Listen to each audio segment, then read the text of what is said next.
tener un momento de enseñanza y de aprendizaje.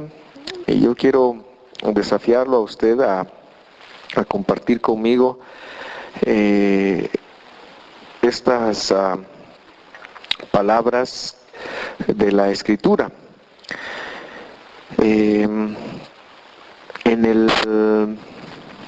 En el proceso en que hemos viniendo la semana pasada, nosotros veíamos sobre la necesidad de cosechar. Y yo creo que la palabra que se dio la semana pasada ha sido muy importante.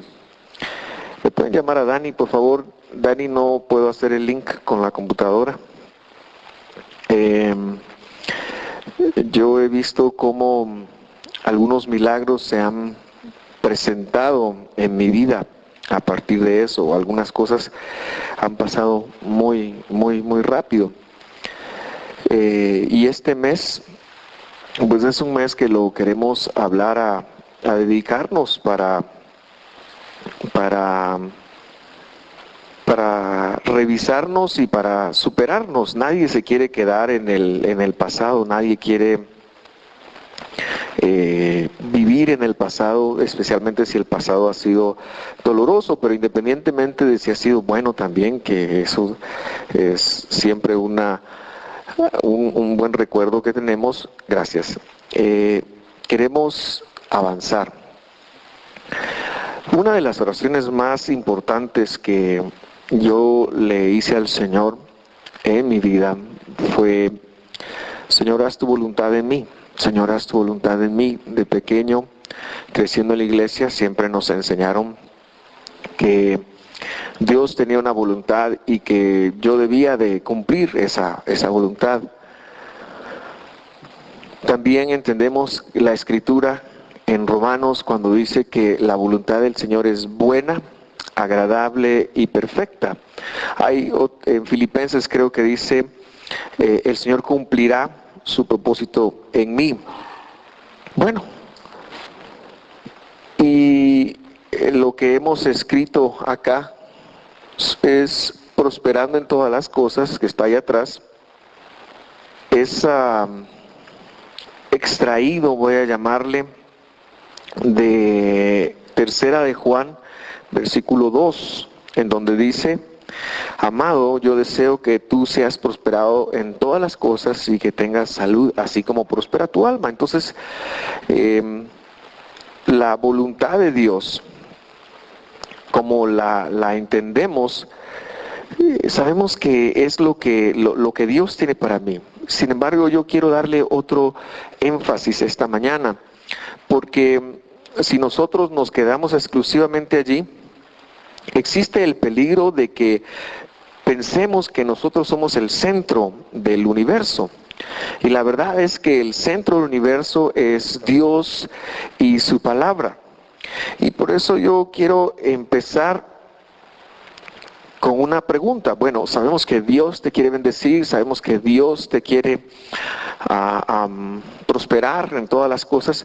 Ahora yo quiero empezar con una pregunta, y mi pregunta es: ¿por qué querría Dios hacer eso? ¿Qué gana Dios con prosperarnos, con bendecirnos, con estar detrás de nosotros en todas las cosas?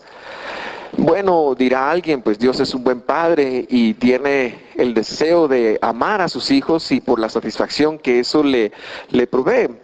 Sí, por supuesto que eso es algo que entra a jugar en este momento cuando estamos haciendo esa pregunta, pero si yo tengo en mente que Dios no tiene la obligación de bendecirme, si yo tengo en mente que Dios me ha dado su palabra para que yo trabaje, me ha dado sus principios para que yo los estudie y de esta manera yo pueda prosperar mi vida, esa pregunta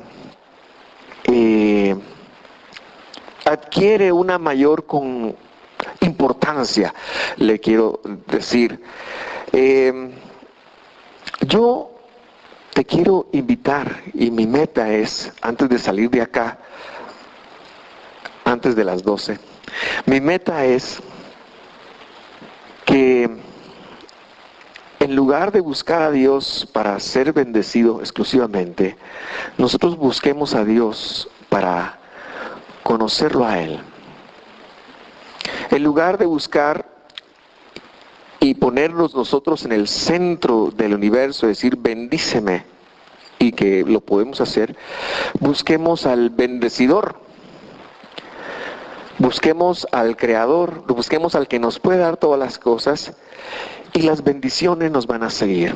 Ciertamente, dice el salmo más conocido de la Biblia, el bien y la misericordia me seguirán todos los días de mi vida. Ahora, ¿por qué? Porque Jehová es mi pastor. Yo voy con mi pastor. Mi pastor es el Señor de los ejércitos. Mi pastor es Jehová y todo lo que eso conlleva.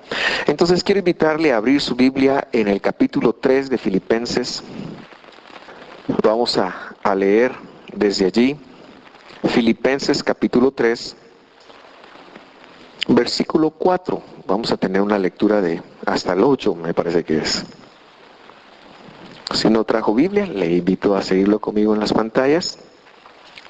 Y dice así, es Pablo, el escritor de Filipenses, dice, aunque yo mismo podría confiar en la carne, si algún otro cree tener motivo para confiar en la carne, o sea, en sus logros, en sus realizaciones, en él mismo, yo mucho más, dice Pablo, circuncidado el 8º día, del linaje de Israel, de la tribu de Benjamín, hebreo de hebreos, en cuanto a la ley, fariseo, en cuanto al celo, versículo 6, perseguidor de la iglesia, en cuanto a la justicia de la ley, hallado irreprensible. Ahora, mucha atención aquí, versículo 7. Pero todo lo que para mí era ganancia, mire eso, pero todo lo que para mí era ganancia, lo he estimado como pérdida por amor de Cristo. Y aún más yo estimo, el versículo 8, y aún más yo estimo como pérdida todas las cosas en vista del incomparable valor. Diga conmigo, incomparable valor.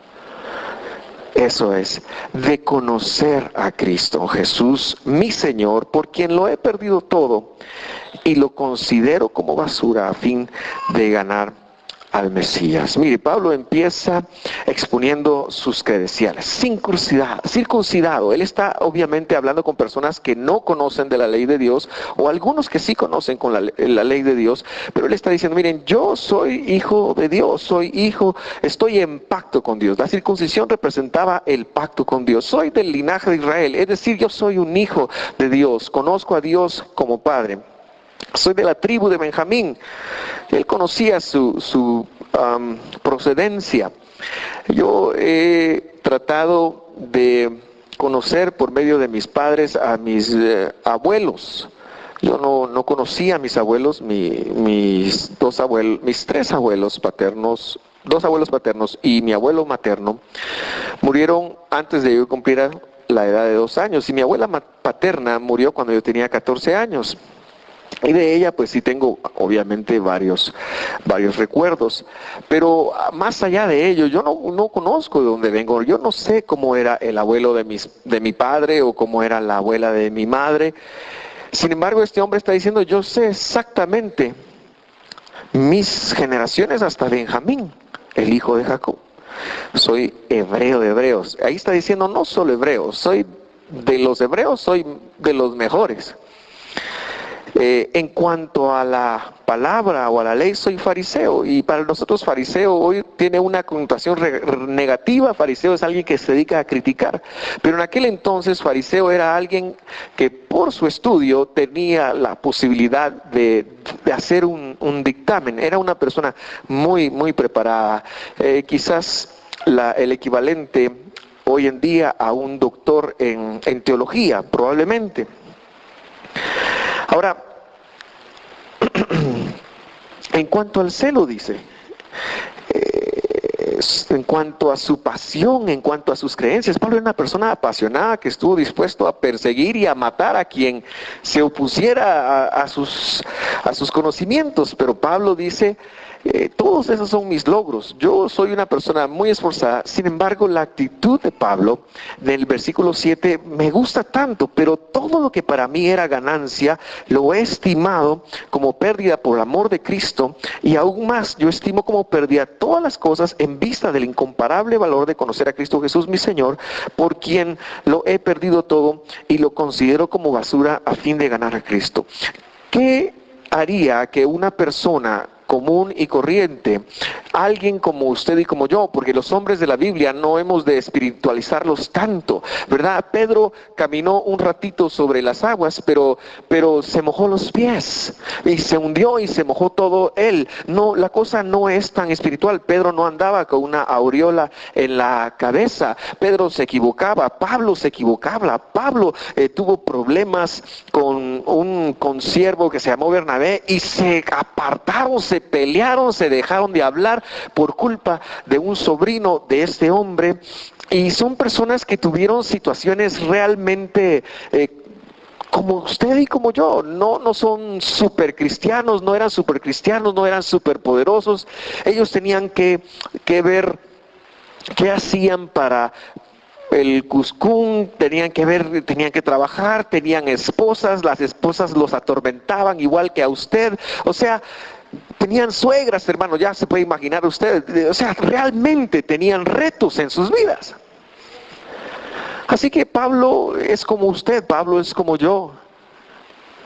Sin embargo, aparte de que era todo esto, que tenía todo este contexto, era un hombre sumamente enfocado en el logro, era un hombre sumamente enfocado en lograr lo que se proponía, tenía una pasión, y dicho sea de paso, no es mi tema, pero es bueno ser apasionados, es bueno apasionarnos, es bueno tener un celo, como lo dice Pablo.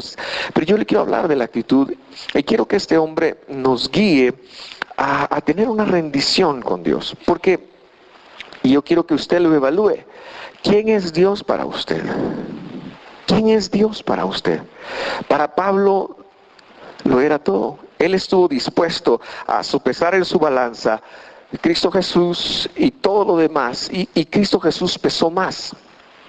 Él estuvo dispuesto en el mundo en que vivía, y nosotros podemos estarlo también dispuestos hoy en el mundo en que vivimos a hacer el mismo balance, y podemos seguir escogiendo a Cristo. Claro, yo no estoy hablando de fanatizarse, yo no estoy hablando de que usted va a dejarlo todo y va a ver qué hace, que usted va a dejar su trabajo, su esposa, su suegra, usted lo va a dejar todo. No estoy hablando de eso, estoy hablando de que usted va a permitir un cambio de prioridades en su corazón, y que usted se puede exponer a que Cristo Jesús y lo que eso representa sea lo más importante en su vida. Para Pablo eso significó muchas cosas muy distintas de lo que puede significar para usted. Pero Dios conoce su realidad, Dios conoce su vida. Dios no se preocupe, nunca usted va a estar en mejor manos como cuando está en las manos de Dios. Nunca mis objetivos y mis metas y mis sueños en la vida van a ser más grandes de los que Dios tiene para mí. Porque mi mente es finita, mi mente necesita continuamente mejorar. Sin embargo, la mente de Dios es infinita, y Él verdaderamente conoce lo mejor. Anda circulando un correo por allí de un siervo y un rey, y el siervo le decía al rey siempre: mira, Dios es bueno y todo es para bien, todo es para bien. Así que un día el rey, en un accidente de casa, se cayó y perdió uno de los dedos, el dedo pulgar. Y el sirviente le dice: oh rey, todo es para bien, el cielo reina, Dios está a cargo de todo. El rey se enoja y dice: ¿cómo puede ser que yo haya perdido mi dedo pulgar para bien? El rey se enoja y manda a la cárcel al siervo por defender a Dios. Así que el rey sale nuevamente en una de sus aventuras y es apresado por una tribu desconocida, una tribu que lo llevan y lo van a sacrificar. Y lo van a sacrificar. Y cuando están a punto de sacrificarlo, lo examinan al rey y descubren que le falta un dedo. Entonces lo sueltan porque ellos a su Dios tenían que entregarle un sacrificio perfecto. No podían entregarle un rey sin dedo, una persona sin dedo. Así que el rey regresa, va a buscar al siervo y le dice, mira, le dice, ¿cómo puede ser posible? Ahora entiendo lo que tú dices, pero solo me queda una duda, le dice, y la duda es, tú tuviste que sufrir el ir a la cárcel, ¿cómo fue eso para bien? Muy fácil, respondió el siervo, que era una persona muy inteligente. Yo sí tengo los 10 dedos, a mí se me hubieran sacrificado, así que en la cárcel Dios me guardó a mí. Muy interesante la forma de ver cómo todo es para bien, así que no se preocupe, estar en las manos de Dios es estar en las mejores manos. Vamos a ver a Pablo rápidamente. La entrega de Pablo es impresionante, hermanos. Yo quiero que él sea nuestro modelo el día de hoy. Debemos aprender mucho del apóstol Pablo. La teología, hay una teología que pone al hombre en el centro de lo que yo trataba de indicar hace unos momentos, en el centro de todo, ¿verdad? El hombre debe ser bendecido, el hombre debe ser salvo, y casi que cuando nosotros caemos en una, Señor, ayúdame, bendízame, pero nunca, Señor, ¿qué quieres de mí? Estamos cayendo en esa teología en donde Dios se convierte en un sirviente, en donde nuestras oraciones suenan más a listas de supermercados que realmente tener una interacción con Dios. No se olvide de tener una actitud en su corazón de, Señor, ¿qué quieres de mí? Úsame, aquí está mi vida. Pablo es una persona impresionante. Él encontraba su motivación en lo que la Biblia decía. Hasta un día que él encontró una luz distinta, que es la que yo quiero compartir con usted. Bueno, primero que nada, Pablo era, para empezar la historia, estoy parafraseando Hechos capítulo 9, un judío comprometido. Una persona, hoy en día se conocería como una persona de blanco y negro, cero grises. Una persona de sí o no. Una persona con principios morales. Y él ve que hay una secta que se está desarrollando, desde su perspectiva estoy hablando, hay una secta nueva, hay un nuevo movimiento que se está levantando y este movimiento proclaman a un tal Jesús de Nazaret como Mesías, primero que nada, pero lo igualan a Dios. Así que desde su opinión, hay un peligro muy grande y él dice, yo me voy a tomar esto como una batalla personal. De hecho, la Biblia empieza diciendo que él respiraba amenazas contra los creyentes en ese capítulo. Y aún respirando amenazas, busca la autorización y él dice, voy a irme hasta la ciudad de Damasco, más o menos unos 100 y pico, no sé, no conozco distancias, pero son más de 100 kilómetros, eso sí lo sé, entre donde él estaba, Jerusalén y Damasco, hay más de 100 kilómetros, y él dice incomodarse, irse en caballo, irse en burro, irse a pie, yo no sé cómo se iba a ir, pero seguramente no se fue en Mercedes-Benz y con chofer como usted, si vino en bus, se vino en Mercedes-Benz y con chofer. Así que él tiene una pasión, por hacer la voluntad de Dios, lo que él piensa que es la voluntad de Dios. Tiene un conocimiento parcial, pero tiene una pasión por hacer la voluntad de Dios. Yo te pregunto a ti, hermano, ¿estás apasionado tú por Dios? Por eso es muy importante, las personas que pasaron a hacer la oración acá, es muy importante que nosotros nos preguntemos, o cambia la pregunta un poquito, ¿por qué estás apasionado? ¿Qué te apasiona a ti? ¿Qué te apasiona a ti? En las cuentas de Twitter, yo sigo a varios personajes, me gusta leer noticias y sigo lo que algunos personajes tienen que hacer. Uno de los personajes que yo sigo se llama Luis Enrique. Luis Enrique fue jugador de Real Madrid y luego de Barcelona y se retiró así y hoy es técnico del filial del Barcelona. Y Luis Enrique hoy en la mañana que yo me levantaba y miraba mi Twitter porque me gusta ver noticias, decía, esperando que empiece el partido. Hoy será el día más grande del fútbol español. Él es ex seleccionado español. Y luego decía abajo, con la roja hasta la muerte. Con la roja hasta la muerte. Y esas palabras me impresionaron. Con la roja hasta la muerte. La roja es la selección de España. No se emocionen los del municipal de acá. La roja era la selección de España. Decía con la roja hasta la muerte. Entonces yo me pregunté, ¿por qué? Pues yo no estaría con la raya de Guatemala, la selección de Guatemala hasta la muerte. Me han decepcionado tanto que no estaría con ellos hasta la muerte. Y entonces mi mente empieza a tener recuerdos. En 1994 yo vivía en Estados Unidos y para el partido de Argentina contra Rumania o contra Bulgaria, uno de esos dos, tuve la oportunidad de asistir al partido. Fue el partido donde suspendieron a Diego Armando Maradona, no lo pude ver. El pobre Burrito Ortega andaba hiper. Usted llénela. Pero yo lo recuerdo y lo que yo recuerdo es los argentinos, hermano. Yo iba a ver porque Argentina es el equipo que a mí me gusta, pero los argentinos, llegamos 2 horas antes y estábamos tratando de entrar y ellos estaban brincando y saltando y hasta me aprendí un par de porras de ellos.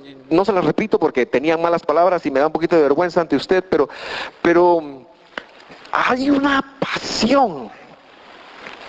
Leímos lo que el profeta decía, hubo unos argentinos que por 4 años estuvieron ahorrando. ¡Qué pasión! ¿Qué te apasiona a ti, mi hermano? ¿Tienes alguna pasión?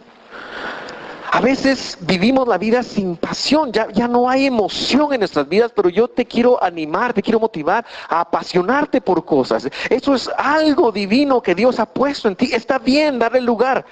Y cuando Pablo dice que te apartes de las pasiones mundanas, se está refiriendo de que nosotros nos apartemos de aquello que está prohibido en la Escritura. Por ejemplo, si te apartes de la mujer casada, esa es una pasión mundana. Pero no está hablando de no tener pasión en nuestro corazón. Nosotros tenemos, y como hijos de Dios, podemos entender la pasión desde la perspectiva de Dios. Y Dios está apasionado contigo, de tal manera que envió a su Hijo unigénito para que Él diera su vida por ti. Y Jesús se apasionó contigo de tal manera que cuando Él está antes de ir a la cruz y que Él está orando y está en una aflicción tan grande, porque Él tiene todo el conocimiento habido y por haber, Él está tan afligido que Él dice, Padre, yo no quiero esto, pero si es tu voluntad, yo lo voy a atravesar. ¿Por qué? Porque una de las razones es que estaba apasionado con obedecer a su Padre y estaba apasionado por aquellos que un día creeríamos en su sacrificio y creeríamos en su salvación y creeríamos en su mensaje. ¿Estás apasionado por Dios, mi hermano? ¿Tú que sirves? Yo que predico, ¿estoy yo apasionado con Dios o esto se convirtió en un trabajo? Yo no quiero que esto sea un trabajo para mí. Quiero apasionarme por Dios. Quiero aprender de Pablo. Pablo tenía una pasión. Tuvo un proceso difícil, pero tenía una pasión. Entonces mi pregunta para ti es, ¿tienes una pasión? No debemos continuar la vida como robots, automáticamente. Nos levantamos, vamos al trabajo, regresamos, nos gastamos la plata y nos acostamos. Vamos al trabajo y normalmente todos los días. No debemos venir a cantar por cantar. No debemos venir a servir por servir. Debemos venir a la iglesia tampoco debemos de venir por cumplir, no debemos de venir por venir, sino hemos de venir, mi querido hermano, y este es mi reto para ti, porque estamos apasionados por Jesucristo nuestro Salvador, y porque queremos entenderle, y porque queremos conocerle, y porque de alguna manera el día que nos reunimos o el día que iremos a nuestro grupo de conexión, algo se nos va a hablar de Jesús. Recuerde usted los amores de los 13, 14, 15 años. Una notita era tan importante. Ahora son los mensajitos de texto. En mi tiempo eran notitas, ¿verdad? Yo una vez le escribí una notita en la espalda a un amigo y le puse, por favor, patéenme. Y así que me andaban pateando todo el mundo. Pero se enteró de que había sido yo y después me pateó él. Queridos hermanos, tienes pasión por Dios. Tienes pasión por Jesús. Tienes pasión por Él. Dios te quiere bendecir, pero mi pregunta te la hago así: ¿tienes pasión por Dios? Porque si no la tienes, puedes adquirirla. Puedes adquirirla. La siguiente cosa de Pablo es que él sale del camino, empieza a caminar, empieza a transitar, y antes de llegar a Damasco, sucede un hecho impresionante. Yo no sé si él va a caballo, porque la escritura no lo dice, o va a pie. Pero cuando él va, se aparece una luz más brillante que el sol. Una luz más brillante que el sol. Tenga usted en mente eso. ¿Cuántos de ustedes aguantan 10 segundos viendo al sol? ¿Verdad que no? Se aparece una luz más brillante que el sol. Y lo bota. Quizás del caballo, si iba a caballo. Y si iba a pie, pues mucho más impactante, porque que una luz lo bote a usted. Si va a pie. Y luego surge una voz de esa luz, y la voz le dice: ¿por qué me persigues, Pablo? Y él, desconcertado en el suelo y ciego, me imagino desde ya, pregunta: ¿quién eres? La respuesta es impresionante. La respuesta dice: yo soy Jesús a quien tú persigues. Ahora yo aquí quiero ilustrar dos cositas, si usted me permite, así rápidamente. La primera es que Pablo es botado, es puesto en el suelo. Y yo lo quiero plantear a usted en su vida. A veces nosotros nos sentimos como que hemos sido botados. A veces las circunstancias vienen y nos botan. Por ejemplo, nos botan el ánimo, o nos botan la ilusión, o nos botan la pasión, o nos botan de alguna manera. Pero nos botan. Pablo fue botado. Ahora, yo no digo que estas circunstancias vengan de Dios, pero muchas veces Dios, en medio de las circunstancias, se comunica con nosotros porque no tiene otra manera de captar nuestra atención. Y cuando tú estás en una circunstancia en donde un hijo está mal y la cosa se ve complicada, estás más sensible a escuchar la voz de Dios. Y cuando tú estás en una situación en donde las tarjetas de crédito te están llamando, o las deudas te están agobiando, estás tú, no Dios, yo estoy hablando de Dios, más en una posición de sensibilizar tu corazón a Dios. A veces, mi querido hermano, llegan circunstancias precisamente que nos botan, y estas circunstancias no son del todo, quiero verlo así, malas o negativas. Porque en medio de esas circunstancias, y usted lo dirá: hermano, ¿usted por qué no las vive? Claro que sí las vivo, hermano, yo las vivo, tengo mis clavos, si no, pero hable con Mónica al final del servicio, ella le va a decir un montón de cosas, por una módica suma. No.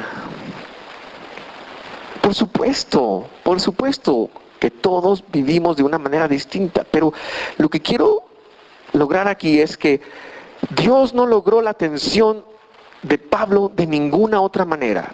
Pablo hubiera sido más pilas si estudia la Biblia y encuentra que Jesús era el Mesías, pero no lo hizo, porque partía de una idea propia. A veces, hermanos, nos encerramos tanto en lo que queremos y en lo que deseamos, que ni siquiera Dios nos puede hablar. Y viene la palabra de Dios y vienen circunstancias tal vez no tan difíciles y decimos, no, todo lo puedo en mí mismo porque yo me fortalezco. Y seguimos atravesando la vida y Dios está tratando de hablarnos, y yo repito y aclaro, no es Dios, no creo que sea Dios que envía las circunstancias. Yo me voy más con Pablo, que dice que no se engañen, todo lo que el hombre siembra, eso también cosechará. Pero en medio de estas circunstancias, el amor y la misericordia de Dios están presentes porque Él está tratando de hablarnos, y está tratando de comunicar un mensaje, y está tratando de decir, dame tu atención un momentito, quiero hablar contigo, necesitas hacer un ajuste acá, quiero corregir algo en tu vida, porque sabes una cosa, hermano, nos cuesta oír a los demás, es más fácil oír a Dios. Queridos hermanos, abre tu oído para buscar al Señor, para ver al Señor. En medio de la circunstancia negativa, eres más sensible, así que aún eso es para bien. Y la segunda cosa que quiero señalar es lo que Jesús le dice a Pablo. Pablo le dice, ¿por qué? ¿Por qué me persigues? Ahora Jesús ya no está físicamente hablando. Jesús está en el cielo. Pero de igual manera se la plantea así. Ahora, Pablo no perseguía a Jesús físicamente hablando, pero ¿a quién sí perseguía? ¿A quién? A los seguidores de Jesús. Le voy a llamar al prójimo. ¿Está bien que le llame al prójimo? Pablo perseguía al prójimo. Entonces yo te pregunto, hermano, ¿tú persigues al prójimo en tu mente? ¿Lo persigues con críticas? ¿Lo persigues con juicios? No, ese cuate está mal por tal cosa. En esa iglesia no hay espiritualidad porque el día de la final del mundial casi nadie llega. Es una broma, hermano. ¿Tú persigues con tus pensamientos? Jesús dijo, no juzguéis para que no seáis juzgados. Estoy hablando de hacer la voluntad de Dios en tu vida. El primer problema que Jesús le enfatizó a Pablo fue, ¿por qué me perseguís? Pero él no lo estaba persiguiendo a él estaba persiguiendo a sus hijos. Así que tengamos cuidado con el prójimo. Cumpliendo el amor al prójimo, dice Pablo más adelante en Gálatas, cumpliremos toda la ley. Ama a tu prójimo como a ti mismo. Ámalo al punto de no juzgarlo. Ámalo al punto de darle el beneficio de la duda. Ama a tu prójimo.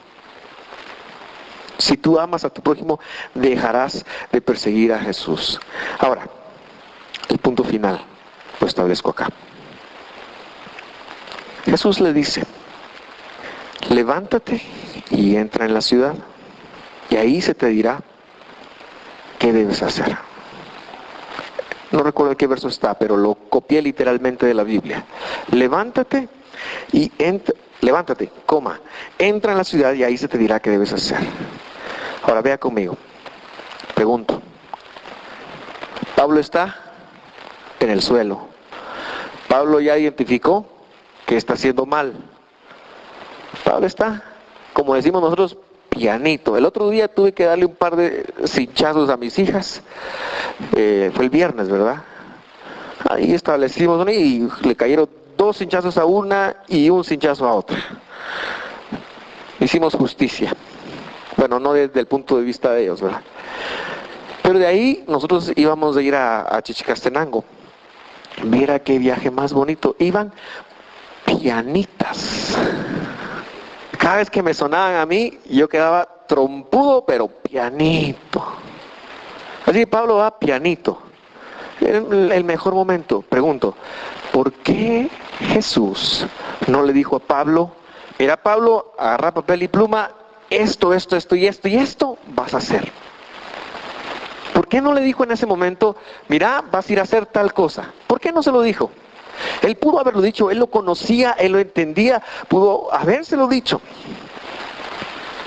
Pudo haberlo revelado en ese momento. ¿Por qué no se lo dijo? ¿Saben por qué? Así trabaja Dios. Porque en medio de todo, Dios estaba llamando a Pablo a servirlo. Y a que él estuviera dispuesto a hacer lo que Dios le pidiera. A veces sucede así en nuestras vidas.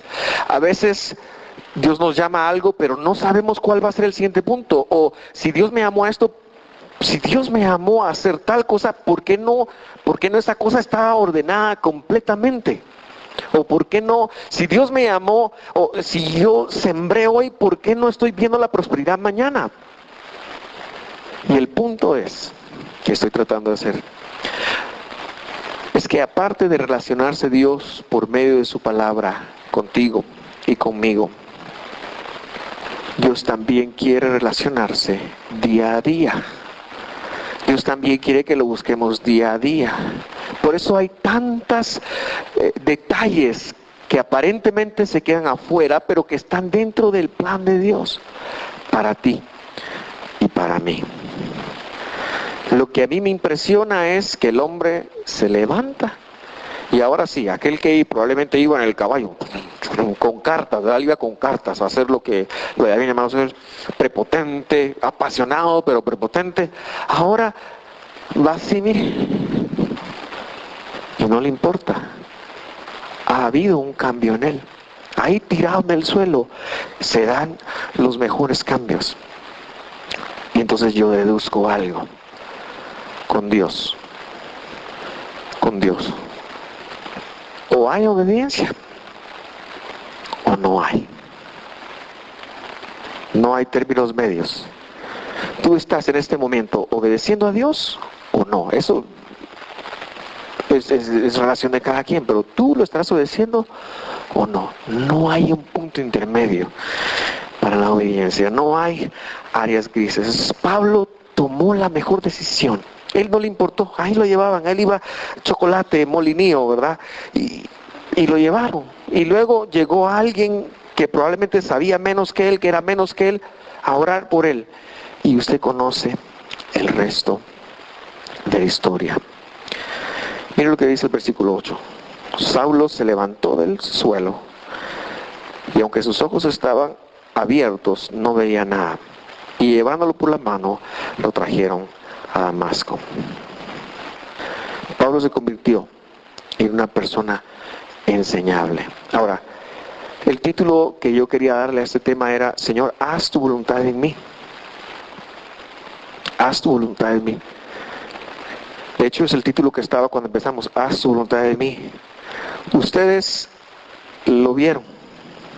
Haz tu voluntad en mí. Piense por un momento en que el Señor está en este lugar.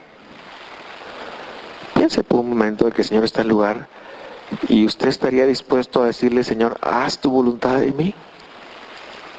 ¿Estaría usted dispuesto?